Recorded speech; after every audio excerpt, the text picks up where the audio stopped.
Chapter 13. Solitude and Storm. In his hidden valley, Veneers awakened from sleep, and his ears rang with innumerable melodies from full-throated mockingbirds, and his eyes opened wide upon the glorious golden shaft of sunlight shining through the great stone bridge. The circle of cliffs surrounding the surprised valley lay shrouded in morning mist, a dim blue, low down among the terraces, a creamy moving cloud along the ramparts. The oak forest in his center was a plumed and tufted oval of gold.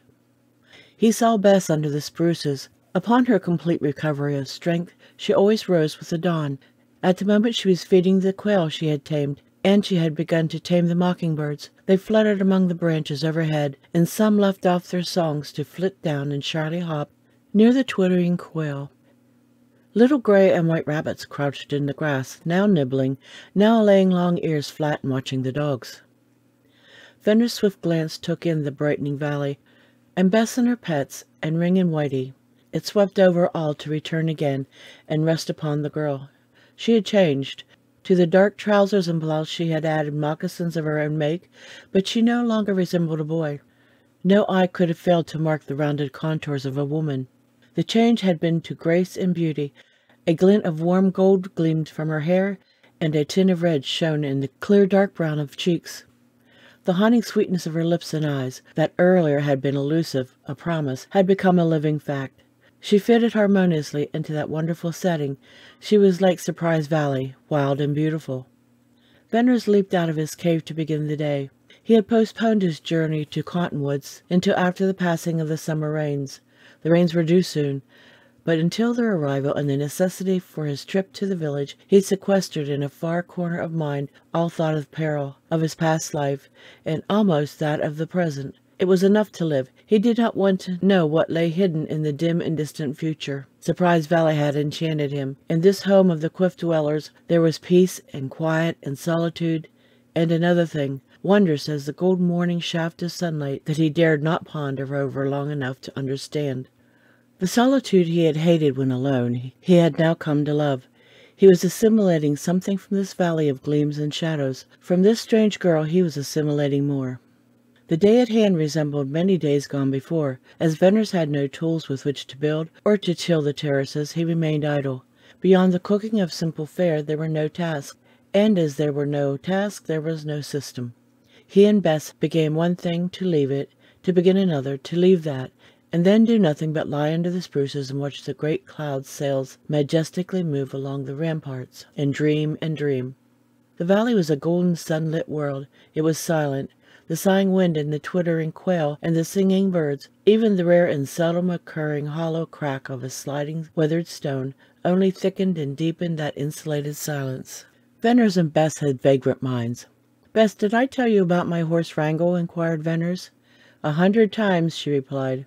"Oh, have I? I'd forgotten. I want you to see him. He'll carry us both. I'd like to ride him. Can he run?" "Run? He's a demon. Swiftest horse on the sage. I hope he'll stay in that canyon." "He'll stay." They left camp to wander along the terraces, into the aspen ravines, under the gleaming walls.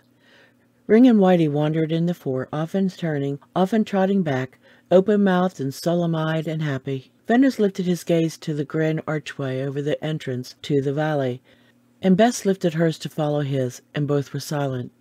Sometimes the bridge held their attention for a long time. Today a soaring eagle attracted them. "How he sails!" exclaimed Bess. "I wonder where his mate is." "She's at the nest. It's on top of the bridge, in a crack near the top. I see her often. She's almost white." They wandered down the terrace into the shady, sun-flecked forest. A brown bird fluttered, crying from a bush. Bess peeped into the leaves. "Look, a nest and 4 little birds. They're not afraid of us. See how they open their mouths. They're hungry." Rabbits rustled in the dead brush and pattered away. The forest was full of a drowsy hum of insects. Little darts of purple that were running quail crossed the glades, and a plaintive sweet peeping came from the coverts. Bess's soft step disturbed a sleeping lizard that scampered away over the leaves.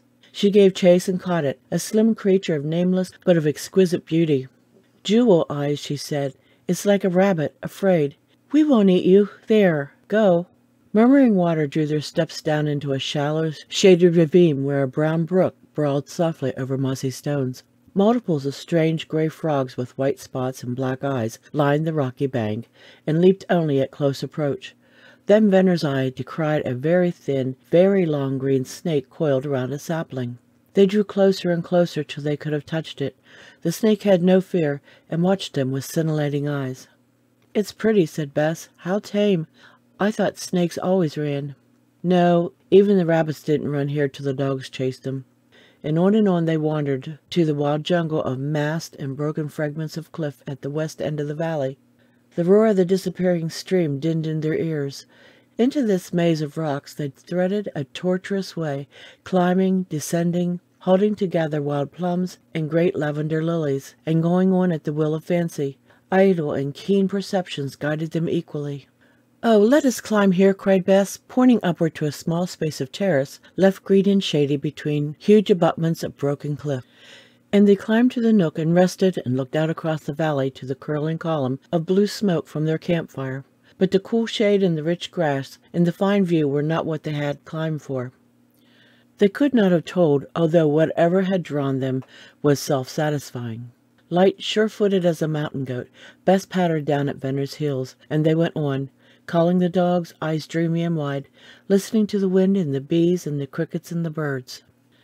Part of the time Ring and Whitey led the way, then Venner's, then Bess, and the direction was not the object. They left the sun-streaked shade of the oaks, brushed the long grass of the meadows, entered the green and fragrant swaying willows, to stop at length under the huge old cottonwoods where the beavers were busy. Here they rested and watched. A dam of brush and logs and mud and stones backed the stream into a little lake. The round, rough beaver houses projected from the water. Like the rabbits, the beavers had become shy. Gradually, however, as Venner's and Bess knelt low, holding the dogs, the beavers emerged to swim with logs, and gnaw at cottonwoods and pat mud walls with their paddle-like tails, and glossy and shiny in the sun, to go on with their strange, persistent industry. They were the builders. The lake was a mud hole, and the immediate environment a scarred and dead region, but it was a wonderful home for wonderful animals. "Look at that one. He paddles in the mud," said Bess. "And there, see him dive? Hear him gnawing? I thought they'd break their teeth. How is it they can stay out of the water and under the water?" And she laughed. Then Venner's and Bess wandered further, and, perhaps not at all unconsciously this time, wended their slow steps to the cave of the cliff-dwellers, where she liked best to go. The tangled thicket and the long slant of dust and little chips of weathered rock, and the steep bench of stone, and the worn steps, all were arduous work for Bess in the climbing, but she gained the shelf, gasping, hot of cheek, glad of eye, with her hand in Venner's. Here they rested. The beautiful valley glittered below with its millions of wind-turned leaves bright-faced in the sun, and the mighty bridge towered upward, crowned with blue sky. Bess, however, never rested for long. Soon she was exploring, and Venner's followed. She dragged forth from corners and shelves a multitude of crudely fashioned and painted pieces of pottery, and he carried them. They peeped down into the dark holes of the kivas, and Bess gleefully dropped a stone and waited for the long-coming hollow sound to rise. They peeped into the little globular houses, like mud-wasp nests, and wondered if these had been store-places for grain or baby cribs or what.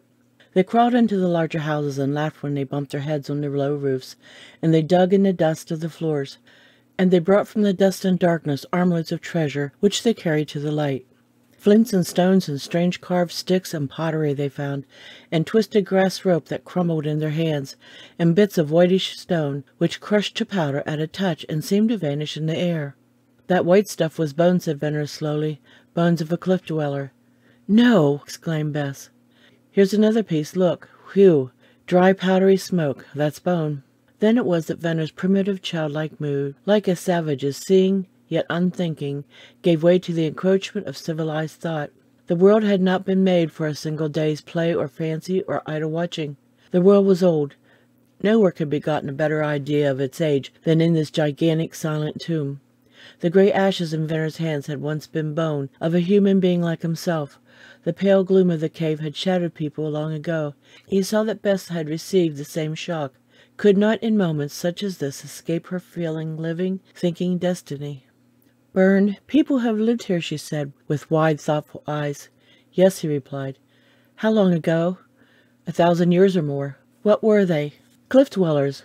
Men who had enemies and made their homes high out of reach. They had to fight, yes. They fought for what? For life, for their homes, food, children, parents, for their women. Has the world changed any in 1,000 years?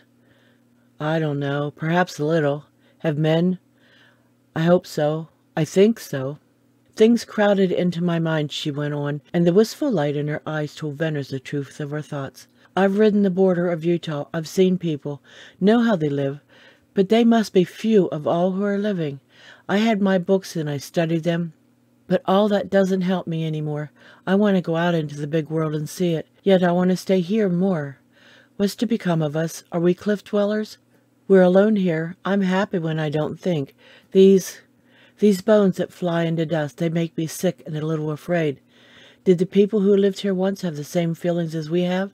What was the good of their living at all? They're gone. What's the meaning of it all? Of us?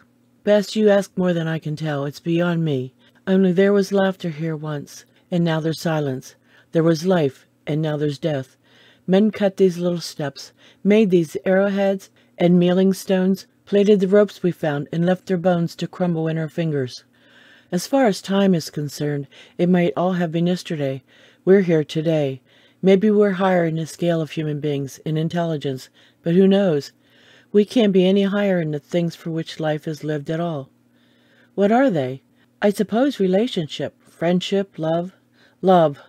Yes, love of man for woman. Love of woman for man. That's the nature, the meaning, the best of life itself. She said no more. Wistfulness of glance deepened into sadness. Come, let us go, said Venners. Action brightened her. Beside him, holding his hand, she slipped down the shelf, ran down the long steep slant of sliding stones, out of the cloud of dust, and likewise out of the pale gloom. We beat the slide, she cried. The miniature avalanche cracked and roared and rattled itself to an inert mass at the base of the incline. Yellow dust like the gloom of the cave, but not so changeless, drifted away on the wind. The roar clapped the echo from the cliff, returned, went back, and came again to die in the hollowness. Down on the sunny terrace there was a different atmosphere. Ring and Whitey leaped around Bess. Once more she was smiling, gay and thoughtless, with the dream mood in the shadow of her eyes. Bess, I haven't seen that since last summer. Look, said Venners, pointing to the scalloped edge of rolling purple clouds that peeped over the western wall. We're in for a storm. Oh, I hope not. I'm afraid of storms. Are you? Why? Have you ever been down in one of these walled-up pockets in a bad storm? No, now that I think of it, I haven't. Well, it's terrible. Every summer I get scared to death and hide somewhere in the dark. Storms up when the sage are bad, but nothing to what they are down here in the canyons. And in this little valley, why, echoes can rap back and forth so quick they'll split your ears. We're perfectly safe here, Bess. I know, but that hasn't anything to do with it. The truth is, I'm afraid of lightning and thunderclap hurt my head. If we had a bad storm, will you stay close to me? Yes. When they got back to camp, the afternoon was closing, and it was exceedingly sultry. Not a breath of air stirred the aspen leaves, and when these did not quiver, the air was indeed still. The dark purple clouds moved almost imperceptibly out of the west. What have we for supper? Asked Bess. Rabbit. Bern, you can't think of another new way to cook rabbit, went on Bess with earnestness. What do you think I am, a magician? Retorted Venners. I wouldn't dare to tell you, but Bern, do you want me to turn into a rabbit? There was a dark blue, merry flashing of eyes and a parting of lips. Then she laughed. At that moment she was naive and wholesome. Rabbits seem to agree with you, replied Venners. You are well and strong and growing very pretty. Anything in the nature of compliment he had never before said to her, and just now he responded to a sudden curiosity to see its effect. Bess stared as if she had not heard aright, slowly blushed, and completely lost her poise in happy confusion. I'd better go right away, he continued, and fetch supplies from the cottonwoods. A startlingly swift change in the nature of her agitation made him reproach himself for his abruptness. No, no, don't go, she said. I didn't mean that about the rabbit. I was only trying to be funny. Don't leave me all alone. Bess, I must go sometime. Wait then. Wait till after the storms. The purple cloud bank darkened the lower edge of the setting sun, crept up and up, obscuring its fiery red heart, and finally passed over the last ruddy crescent of its upper rim. The intense dead silence awakened a long, low, rumbling roll of thunder. Oh, cried Bess nervously. We've had big black clouds before this without rain, said Venners.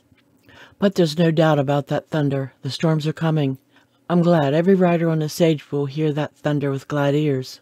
Berners and Bess finished their simple meal, and the few tasks around the camp, then faced the open terrace, the valley, and the west to watch and await the approaching storm. It required keen vision to see any movement whatever in the purple clouds. By infinitesimal degrees the dark cloud line merged upward into the golden-red haze of the afterglow of sunset. A shadow lengthened from under the western wall across the valley. As straight and rigid as steel rose the delicate, spear-pointed silver spruces. The aspen leaves, by nature pendant and quivering, hung limp and heavy. No slender blade of grass moved. A gentle splashing of water came from the ravine. Then again, from out of the west sounded the low, dull, and rumbling roar of thunder. A wave, a ripple of light, a trembling and turning of the aspen leaves, like the approach of a breeze on the water, crossed the valley from the west, and the lull and deadly silence and the sultry air passed away on a cool wind.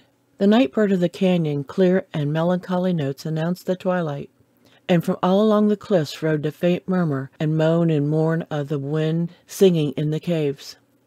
The bank of clouds now swept hugely out of the western sky. Its front was purple and black, with gray between, a bulging, mushrooming, vast thing instinct with storm. It had a dark, angry, threatening aspect, as if all the power of the winds were pushing and piling behind. It rolled ponderously across the sky. A red flare burned out instantaneously, flashed from the west to the east, and died. Then from the deepest black of the purple cloud burst a boom. It was like the bowling of a huge boulder along the crags and ramparts, and seemed to roll on and fall into the valley, to bound and bang and boom from cliff to cliff. "Oh!" cried Bess, her hands over her ears. "What did I tell you?" "Why, Bess, be reasonable," said Venners. "I'm a coward." "Not quite that, I hope. It's strange you're afraid. I love a storm." "I tell you, a storm down in these canyons is an awful thing. I know Oldring hated storms. His men were afraid of them. There was one who went deaf in a bad storm and never could hear again." "Maybe I've got a lot to learn, Bess. I'll lose my guess if this storm isn't bad enough. We're going to have heavy wind first, then lightning and thunder, then the rain. Let's stay out as long as we can." The tips of the cottonwoods and oaks waved to the east, and the rings of aspens along the terraces twinkled their myriad of bright faces in fleet and glancing gleam. A low roar rose among the leaves of the forest, and the spruces swished in the rising wind. It came in gusts, with light breezes between. As it increased in strength, the lulls shortened in length till there was a strong and steady blow all the time, and violent puffs at intervals, and sudden whirling currents. The clouds spread over the valley, rolling swiftly and low. The twilight faded into a sweeping darkness. Then the singing of the wind in the caves drowned the swift roar of rustling leaves, and then the song swelled to a mourning, moaning wail. Then with the gathering power of the wind the wail changed to a shriek. Steadily the wind strengthened, and constantly the strange sound changed. The last bit of blue sky yielded to the on-sweep of clouds. Like angry surf, the pale gleams of gray, amid the purple of that scudded front, swept beyond the eastern ramparts of the valley. The purple deepened to black. Broad sheets of lightning flared over the western wall. There were not any ropes or zigzag streaks darting down through the gathering darkness. The storm center was still beyond Surprise Valley. "Listen, listen!" cried Bess, with her lips close to Venner's ear. "You'll hear Oldring's knell." "What's that?" "Oldring's knell. When the wind blows a gale in the caves, it makes what rustlers call Oldring's knell. They believe it bodes his death. I think he believes it too. It's not like any sound on earth. It's beginning. Listen." The gale swooped down with a hollow, unearthly howl. It yelled and pealed and shrilled and shrieked. It made up 1,000 piercing cries. It was a rising and a moving sound. Beginning at the western break of the valley, it rushed along each gigantic cliff, whistling into the caves and cracks, to mount in power, to bellow a blast through the great stone bridge. Gone as into an engulfing roar of surging waters, it seemed to shoot back and begin all over again. It was only the wind, thought Venners. Here sped and shrieked the sculptor that carved out the wonderful caves in the cliffs. It was only a gale, but as Venners listened, as his ears became accustomed to the fury and strife, out of it all, or through it, or above it, pealed low and perfectly clear, and persistently uniform, a strange sound that had no counterpart in all of the sounds of the elements. It was not of earth or life. It was the grief and agony of the gale, a knell of all upon which it blew. Dark night enfolded the valley. Veneers could not see his companion and knew her presence only through the tightening hold of her hand on his arm. He felt the dogs huddle closer to him. Suddenly the dense, dark vault overhead split asunder to a blue-white, dazzling streak of lightning. The whole valley lay vividly clear and luminously bright in his sight. Upreared, vast and magnificent, the stone bridge glimmered like some grand god of storm in the lightning's fire. Then all flashed black again, darker than pitch, a thick, impenetrable, coal blackness, and there came a rippling, crashing report. Instantly, an echo resounded with clapping crash. The initial report was nothing to the echo. It was a terrible, living, reverberating, detonating crash. The wall threw sound across, and could have made no greater roar if it had slipped in avalanche. From cliff to cliff the echo went in crashing retort, and banged in lessening power, and boomed in thinner volume, and clapped weaker and weaker, till a final clap could not reach across the waiting cliff. In the pitchy darkness, Veneers led Bess, and groping his way by feel of hand, found the entrance to her cave and lifted her up. On the instant, a blinding flash of lightning illuminated the cave and all about him. He saw Bess's face, white now with dark, frightened eyes. He saw the dogs leap up, and he followed suit. The golden glare vanished, all was black, and then came the splitting crack and the infernal din of echoes. Bess shrank closer to him, and closer, found his hands and pressed them tightly over her ears, and dropped her face upon his shoulder and hid her eyes. Then the storm burst with a succession of ropes and streaks and shafts of lightning, playing continuously, filling the valley with a broken radiance, and the cracking shots followed each other swiftly till the echoes blended in one fearful, deafening crash. Veneers looked out upon the beautiful valley, beautiful now as never before, mystic in its transparent, luminous gloom, weird in the quivering golden haze of lightning.